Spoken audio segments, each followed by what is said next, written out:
Sword का scene दिखाया जाता है, या फिर मैं बोलूँ एक राजा का सीन दिखाया जाता है। ये राजा काफ़ी ज़्यादा ताकतवर हुआ करता था। हमें यहाँ पे कुछ बताया नहीं जाता बेसिकली, बस इसकी एक ही बात सुनाई दी जाती है कि ये किंग बन गया था।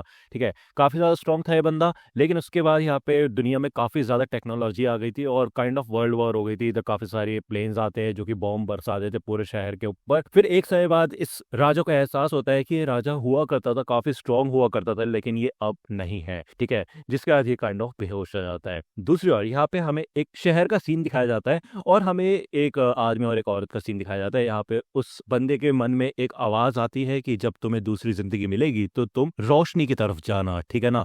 तो ऑब्वियसली बात है, यहाँ पे हमें दिखाया जाता है कि एक छोटा बच्चा होता है इन लोगों के घर में।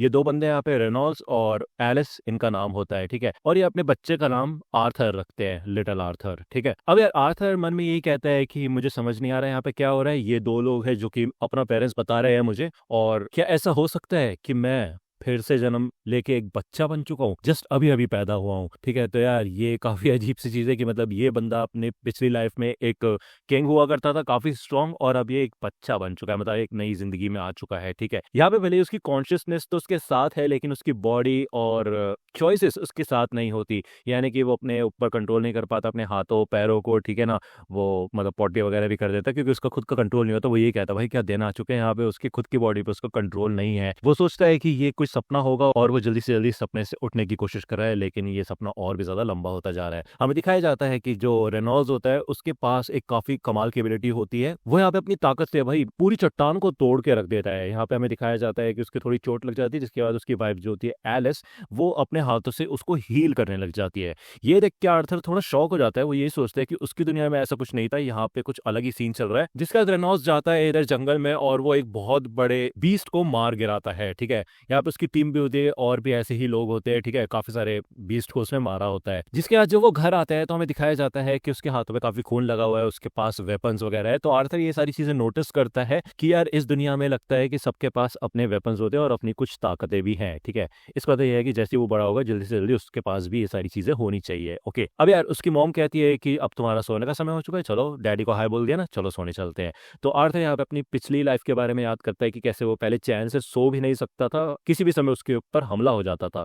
ये लग्जरी उसको इसी दुनिया में मिल सकती है, मतलब इतना भी बुरा नहीं है। ओके, यहाँ पे कुछ दिन बीत जाते हैं तो यार आर्थर अपने पैरों पे चलना शुरू कर देता है, मतलब घुटनों पे, और वो पहली बार अपनी रिफ्लेक्शन देखता है। वो यही सोचता है कि यार वो अभी बिल्कुल भी बड़ा नहीं हुआ, बहुत छोटा है। वो शीशे में देखता है वो जब, तो उसकी मॉम जब उसे सुला देती है तो वो एक दिन चुपके से अपने पालने से बाहर निकल जाता है और एक रूम में जाता है जहाँ पे काफी सारी बुक्स होती है। उसे एक चीज पता होती है कि भाई नॉलेज ही सबसे बड़ा हथियार है। तो यहाँ पे बुक्स देखना शुरू करता है और एक बुक खोलते हैं जिसके अंदर इस दुनिया की कोई इन्फॉर्मेशन उसे मिल जाए। हमें बताया जाता है कि इस कॉन्टिनेंट के अंदर जहाँ पे वो पैदा हुआ है उसका नाम है डिकैथन, और यहाँ पे 3 किंगडम्स हैं। पहला है डार्व किंगडम, जो कि एक सबटेरेनियन नेशन है डॉर्व्स का, मतलब यार वो जमीन के नीचे डॉर्व्स रहते हैं। दूसरा है एलेनोर किंगडम, जहाँ पे एल्व्स रहते हैं एक फॉरेस्ट के अंदर, काफी गहरे फॉरेस्ट में। तीसरा है सैपिन किंगडम, जहाँ पे वो पैदा हुआ है। ठीक है, यहाँ पे काफी ज्यादा लोग रहते हैं और इंसानों से भरा हुआ है ये पूरा किंगडम, बिल्कुल उसके खुद के नेशन की तरह। लेकिन यहाँ पे मोनार्की चलती है। ये जो थ्रोन है, ये जो राजगद्दी है, इन लोगों को इनहेरिटेंस में मिली, यानी कि उनके बाप दादाओं की वजह से मिली है। ऐसा नहीं है कि उन्होंने यहाँ पे आके कब्जा किया है किसी तरीके से। ठीक है,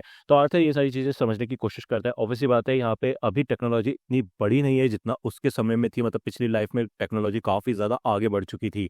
ठीक है, इसके अलावा उसे पता चलता है माना के बारे में, जो कि 100 में से किसी एक के अंदर होता है। माना की वजह से वो अलग अलग तरीके से इस्तेमाल कर सकता है एनर्जी का। अब यार कहा जाए तो 2 एप्लीकेशन है माना की, पहला है ऑगमेंटिंग, दूसरा है कॉन्जरिंग। ठीक है, अगर हम बात करें ऑगमेंटर्स की, तो वो लोग अपने माना का इस्तेमाल करके अपनी बॉडी को इनहेंस कर लेते हैं, फुर्ती आ जाती है उनके अंदर, ताकत आ जाती है, मतलब तुम समझ सकते हो ना, ये एनर्जी अपनी बॉडी के अंदर करके वो इस्तेमाल करते हैं इनका। दूसरी ओर यहाँ पे अगर हम कॉन्जरर्स की बात करें तो वो प्रोजेक्ट करते हैं माना को, यानी कि अपनी माना एनर्जी की वजह से दूसरी चीजों को कंट्रोल करते हैं। ठीक है, तो यार ये 2 चीजें होती है। ओके, और ये चीजों से समझ आ जाती है। अब दोनों में से क्या बनता है इंसान, वो अपने माना कोर को कंट्रोल करने के ऊपर है। अपनी पूरी बॉडी के माना को एक पॉइंट पे फोकस करना पड़ता है। ठीक है ना, उसी को माना कोर कहा जाता है। एक बार अगर कोई इंसान इस पे कंट्रोल कर ले तो वो एक मेज बन जाता है। यहाँ पे आर्थर ट्राई करता है फोकस करने का और वो याद करता है कि उसकी इसकी पिछली जिंदगी में भी ऐसी ही कोई कॉन्सेप्ट था जिसको की कहा जाता था, इंटरनल पावर, जिसको फोकस करके यहाँ पे काफी ताकतवर बना जा सकता था। ठीक है, यहाँ पे जब फोकस कर रहा होता है आर्थर, तभी उसकी मॉम आ जाती है और वो बोलती है कि ओह, ऐसा लगता है कि तुमने पॉटी कर दी है। हाँ, तो आर्थर मन में कहता है कि ऐसा कुछ भी नहीं है, ठीक है ना, इस बार तो नहीं। तो वो चेक करता है कि हाँ ऐसा हो गया होता है, क्योंकि ऑब्वियस सी बात है उसका अपनी बॉडी पे कंट्रोल नहीं है और बेसिकली वो कुछ ज्यादा खो गया था किताबें पढ़ने में। तो उसकी मॉम उसे यहाँ से ले जाती है और आर्थर यही कहता है कि ये शरीर सच में एक जेल की तरह है। तकरीबन यहाँ पे 2 साल बीत चुके होते हैं, समय काफी जल्दी बीत चुका होता है और उसकी मॉम यही नोटिस करती है कि आज तक कभी भी उसने अपने बच्चे को हंसते हुए नहीं देखा है। दूसरी ओर बाहर यहाँ पे रेनॉल्ड्स आर्थर के हाथ में एक लकड़ी देते हैं, जिससे कि यहाँ पे वो तलवार की तरह उसको चलाना शुरू कर देते हैं, जिसे देख के एलिस को काफी गुस्सा आता है कि वो उसके छोटे आर्थर को क्या सिखा रहा है।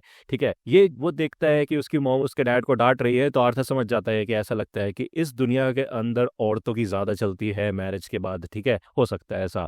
जिसके बाद एलिस आर्थर को मार्केट में लेके जाती है। जब वो मार्केट में जाता है तो उससे काफी ज्यादा अच्छा महसूस होता है। वो अलग अलग वेपन्स देखता है, नई नई चीजें देखता है और उसे इस दुनिया के बारे में नई नई चीजें सीखने को मिलती है। इवन वो मैजिक यूजर्स को देखता है कि लोग अपने मैजिक का इस्तेमाल कैसे करते हैं। लेकिन एक बात है कि रेनॉल्ड्स और आर्थर उसका काफी ख्याल रखते हैं। शायद ये ही फैमिली होती है कि ये उसको बहुत कदर करते हैं, लेकिन ये फीलिंग उसको कभी पता नहीं थी, क्योंकि पिछले लाइफ में वो एक अनाथालय में बड़ा हुआ था। ठीक है, इवन उसको पता भी नहीं था कि फैमिली होता क्या है। एलिस ये नोटिस करती है कि आर्थर को काफी ज्यादा पसंद है जब वो बाहर जाता है, वेपन्स को देखता है, जादू को देखता है, तो बिल्कुल अपने डैड की तरह बनना चाहता है वो, लेकिन ऐसा नहीं है। वो चाहती है कि वो अपनी शांति से जिंदगी जिए आगे चल के। ठीक है ना। एक दिन यहाँ पे आर्थर देख रहा होता है कि उसके डैड की जो पावर्स होती है वो काफी कमाल की होती है। वो कुछ पत्थर होते हैं उनको उड़ाता है, ठीक है, और फिर नीचे गिरा देता है बेसिकली। तो यार आर्थर ये सोचता है कि यार कुछ खास नहीं था, मतलब इससे अच्छा तो ये था कि भाई अपने खुद ही के हाथों से उठा लेता है ये पत्थर। तो उसकी मॉम कहती है कि देखो अब तुम अपने डैड की असली एबिलिटीज देखोगे। तो यहाँ पे वो अपनी ताकत दिखाते हैं और भाई वो अपनी पावर का इस्तेमाल करता है ना, भाई धूम मचा देता है इधर। काफी तगड़ा ऑगमेंटर होता है उसका पिता, यानी कि रेनॉल्ड्स। ठीक है, अब यार उसकी मॉम फिर से उसको सुनाने के लिए ले जाती है, नैप टाइम होता है उसका, लेकिन भाई आर्थर को बुक पढ़नी होती है। अब यार उसकी मॉम मना करती है, तो यहाँ पे वो क्यूट सा फेस बनाने लग जाता है,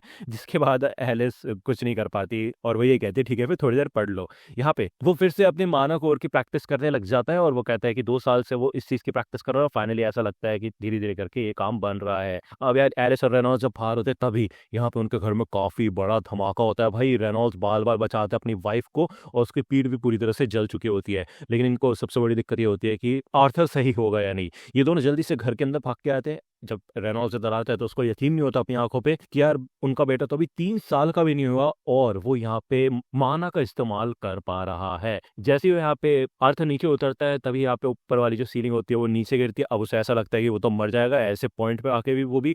ठीक है, तभी यहाँ पे उसके पेरेंट्स आ जाते हैं उसे बचाने के लिए और उसे एक चीज का एहसास होता है कि ऑब्वियस सी बात है कि उसके जो पेरेंट्स हैं उसे बचाने के लिए कुछ भी करेंगे और उसे हमेशा प्रोटेक्ट करेंगे। यही एक ड्यूटी होती है पेरेंट की। लेकिन यहाँ पे वो देखता है कि उसकी मॉम और उसके डैड दोनों ही रोने लग जाते हैं। उसे ये चीज बिल्कुल भी समझ नहीं आती। वो यही सोचता है कि ये तो पेरेंट्स है और इन्होंने अपनी ड्यूटी पूरी की, तो इनको तो प्राउड महसूस होना चाहिए, खुश होना चाहिए, लेकिन ये फिर रो क्यों रहे हैं। ये चीज तो ना मैंने इस दुनिया की किसी किताब में पढ़ी है, ना ही अपनी दुनिया में देखी है। यहाँ पे भले ही वो याद करता है एक इंसिडेंट जहाँ पे उसने एक बच्चे के साथ सामना किया था अपनी पिछली जिंदगी में। ठीक है, और वहां पे उस बच्चे को शायद चोट वगैरह लग गई थी। ऐसा होने पे उसके मॉम डैड उसके पास आ गए थे और ये चीज यहाँ पे आर्थर ने कभी महसूस नहीं की थी। ये चीज वो पहली बार महसूस कर रहा होता है, जिस वजह से वो इधर रोने लग जाता है। ठीक है, और उसे पहली बार एहसास होता है कि ये एक फैमिली होती है, लेकिन ये असलियत में है क्या ये फीलिंग। ठीक है, उसे कंफ्यूजन हो जाती है बहुत ज्यादा। ठीक है, एपिसोड की शुरुआत में आर्थर की पिछली लाइफ का सीन दिखाया जाता है जब वो एक किंग था। ठीक है, तो यहाँ पे एक मैसेंजर होता है जो कि यहाँ पे किंग के ऊपर हमला करने के लिए आया था। फिर तो भाई ये सारे के सारे गार्ड्स इधर इस बंदे को पकड़ लेते हैं और यहाँ पे काउंसिल होती है जो कि अपना फैसला सुना देती है। इसको एक सजा सुनाती है कि इसको इसके होम टाउन में भेज दिया जाएगा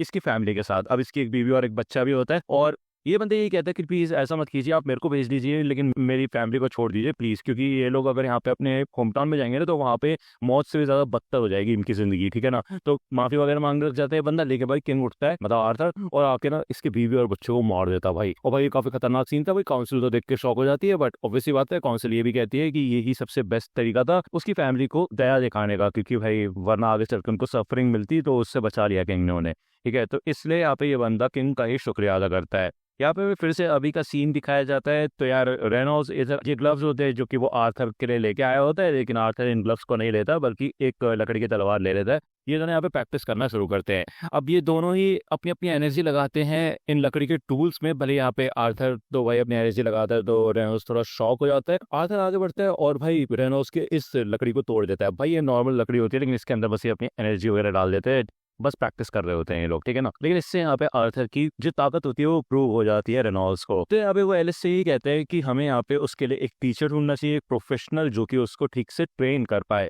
लेकिन एलिस को ये बात बिल्कुल भी पसंद नहीं आती, क्योंकि ऑब्वियसली बात है वो सिर्फ 4 साल का है यार, और वो अपने आप से उसको दूर नहीं भेज सकती। और वैसे रेनॉल्ड्स ने कहा था कि वो खुद सिखा देगा आर्थर को, लेकिन यार ऑब्वियसली बात है कि अब आर्थर का जो टैलेंट है वो बहुत ज्यादा तगड़ा है इतनी सी एज में, ओके, जिस वजह से यहाँ पे उसको एक प्रोफेशनल टीचर की जरूरत पड़ेगी। अब ये दोनों तो बहस करने लग जाते हैं कि हमें भेजना चाहिए या नहीं भेजना चाहिए। एलिस को इस चीज के खिलाफ होती है कि आर्थर को कहीं भी भेजा जाए इतनी छोटी एज में, ओके। तो रेनॉल्ड्स यही कहता है कि मैं उसके फ्यूचर के लिए कह रहा हूँ। तो यार एलिस कहती है कि तुम तो ऐसे कह रहे हो जैसे कि प्रेजेंट मैटर ही नहीं करता, कि तुम अपने छोटे बच्चे के साथ रहना नहीं चाहते। तो ये दोनों आप इस बात पे बहसबाजी करने लग जाते हैं। तो आर्थर एक सोल्यूशन निकालता है, वो कहता है मैं तीसरा ही ऑप्शन दे देता हूँ कि क्यों ना आप भी मेरे साथ चलो। तो ये दोनों कहते हैं वाह यार हमारा बेटा तो जीने से, ये सच में काफी कमाल का आइडिया है। तो ये दोनों यहाँ पे तैयारी वगैरह कर लेते हैं। तो बेसिकली ये लोग किसी स्कूल या फिर किसी ऑर्गेनाइजेशन में नहीं जाने वाले, क्योंकि आपको पता है ये पुराना जमाना है काइंड ऑफ, और इस वजह से ये लोग एक जर्नी पे जाएंगे, जिस जर्नी के दौरान ये अलग अलग चीजें सीखेंगे, ओके, यानी कि सिखाएंगे आर्थर को। तो यहाँ पे कुछ लोग आ जाते हैं और आर्थर इनसे पहले मिला हुआ होता है, ठीक है। इस ग्रुप का नाम है ट्विन हॉर्न, और एलिस और रेनॉल्ड्स भी इसी ग्रुप में शामिल थे पहले, ठीक है।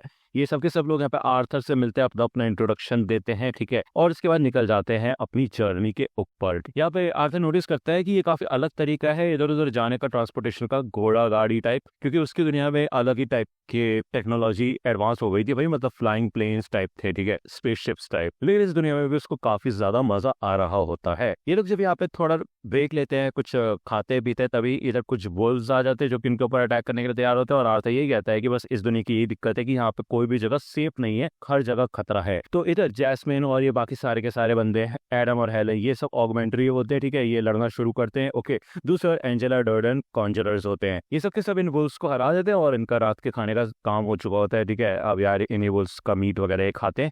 जब ये लोग खाना खा रहे होते हैं तो हमें दिखाया जाता है कि एक छोटा सा पीस खाते ही इधर एलिस का पेट भर जाता है और वो कहती है कि मेरे को और नहीं खाना। हमें दिखाया जाता है रेनॉल्ड्स के बाजू पे एक घाव हो गया होता है। तो यार एलिस कहती है कि रुको डियर मैं आती हूँ, लेकिन ये सारे के सारे बंदे कहते हैं रुको एलिस। ये लोग यहाँ पे साइड में चले जाते हैं और अपना मुंह फेर लेते हैं, ठीक है। तो यहाँ पे जब एलिस हील करने लग जाती है ना, तो हमें बताया जाता है कि जो एलिस की ये ताकत है ना हीलिंग की, ये काफी ज्यादा रेयर है, ठीक है। ऐसे स्पेशल मैजिक यूजर्स को एमिटर कहा जाता है और ये इतनी आसानी से नहीं मिलते हैं। इनकी ताकत भी काफी कमाल की होती है, जिस वजह से इनको छुप के रहना पड़ता है, क्योंकि किसी भी ग्रुप में इनके ऊपर ही सबसे ज्यादा पहले हमला होता है। और यही रीजन है कि रेनॉल्ड्स इधर एलिस को बड़ी दूर जाके सेटल हुआ है, मतलब काफी दूर रहते हैं ये लोग, ठीक है ना। जिसके बाद ये लोग यहाँ पे एक छोटा सा मैच करते हैं। अब यार ये बंदा होता है और ये पूरी तरह से तैयार होता है, काइंड ऑफ ऐसा लगता है कि अपना ऑल देने वाला है ये। तो आर्थर मन में सोचता है कि भाई ये लोग भूल गए कि मैं 4 साल का ही हूँ और ये बंदा अपनी पूरी ताकत से लड़ने के लिए तैयार है। तो यार वो लड़ने के लिए तैयार होता है। ये एनर्जी वो अपनी तलवार में लेके आता है, मतलब लकड़ी की होती है, और अपने पैरों में भी वो एनर्जी लेके आता है। वो यहाँ पे काफी कमाल का अटैक्स करना शुरू करता है, जिस वजह से यहाँ पे ये बंदा भी सीरियस हो जाता है, जिससे यहाँ पे आर्थर भाई दूर उड़ जाता है। तो यार एलिस डर जाती है, लेकिन यहाँ पे एक मैजिक यूजर होती है जो कि आर्थर को बचा लेती है। और ये सारे बंदे इस बंदे को डांटने लग जाते हैं, भाई पागल है क्या तू, भूल गया कि वो बच्चा है। तो ये बंदा कहता है भाई बच्चा अच्छा नहीं, मॉन्स्टर है वो एक नंबर का, किस तरीके की ट्रेनिंग दी इसको। तो रेनॉल्ड्स कहता है मैंने तो कोई ट्रेनिंग नहीं दी इसे। तो यहाँ पे जैस्मिन आती है, वो पूछती है कि क्या तुम मुझे भी सिखा सकते हो, वो एनर्जी तुमने पैरों में कैसे डाली। तो आर्थर उसका फेशियल एक्सप्रेशन देखते ही समझ जाता है कि ये उन लोगों में से एक है जो कि इतनी आसानी से हार नहीं मानते जब तक इनका गोल पूरा नहीं हो जाता, जो वो चाहते हैं उन्हें मिल नहीं जाता। अगले दिन ये लोग फिर से इधर जर्नी पे अपनी निकल जाते हैं। हमें अलग अलग दिनों का सीन दिखाया जाता है जहाँ पे स्ट्रेंथ ट्रेनिंग शुरू हो जाती है आर्थर की। वो यहाँ पे तीरबाजी भी करके देखता है और जैस्मिन के साथ वो फिर से ट्रेनिंग करना भी शुरू करता है। हमें यहाँ पे रात का सीन दिखाया जाता है। रात में भी जैस्मिन उसके साथ ही होती है। अगले दिन वो उसके बर्थडे के टाइम पे उसको एक चाकू टाइप देती है गिफ्ट के तौर पे। और ये सब के सब लोग थोड़ा शौक होते हैं, क्योंकि जैस्मिन अक्सर ज्यादातर लोगों से इतना घुलती मिलती नहीं है, लेकिन ऑब्वियसली बात है इधर आर्थर क्यूट है, ऐसा कहती है एलिस, तो इसी वजह से शायद वो ऐसा कर रही है, ठीक है। अरे भाई यहाँ पे इन लोगों पर चलने का समय हो चुका होता है। जैसे ये लोग यहाँ से जाने वाले होते हैं तभी इधर एलिस को थोड़ा अजीब सा महसूस होता है, वॉमिट जैसा।